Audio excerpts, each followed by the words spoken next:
নমস্কার বন্ধুরা, কণিকা কিচেনের সবাইকে স্বাগত জানাই। আমার আজকের রেসিপি চিকেন বলতে এটা আফগানিস্তানের চিকেন রেসিপি বানাবো।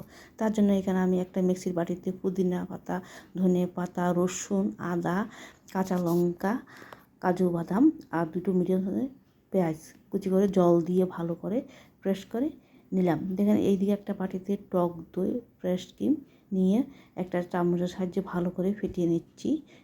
আর এদিকে পেস্টটা দিয়ে ভালো করে মিশিয়ে আমি এক সাইডে রেখে দিলাম। আর এখানে এদিকে 1 কেজি মাংস নিলাম, চিকেন গোলমরিচ গুঁড়ো দিয়ে দিলাম।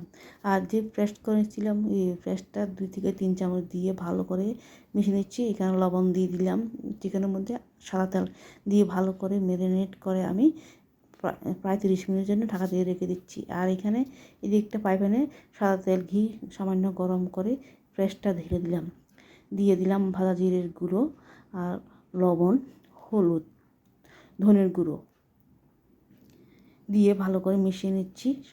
আর দিয়ে দিলাম এখানে কচুরি মেথি দিয়ে ভালো করে গ্রেভিটা বানিয়ে নিই। আর এদিকে একটা তাওয়ার মধ্যে আমি সাদা তেল দিয়ে দিলাম। সাদা তেল যে চিকেন ম্যারিনেট করেছিলাম সেই চিকেনগুলোকে আমি প্রথম স্টেপে ভেজে নেব। দেখেন প্রথম স্টেপ আমার এই চিকেন ভাজা হয়ে গেছে। এখন আমি তুলে নিচ্ছি একটা বাটিতে।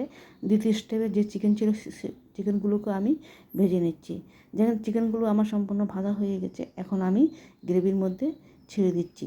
প্রায় 20 থেকে 25 মিনিট এগুলোকে ঢাকা দিয়ে রান্না করে নিতে হবে।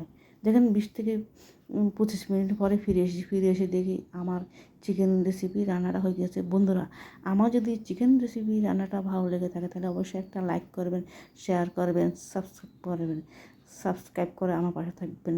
বাই।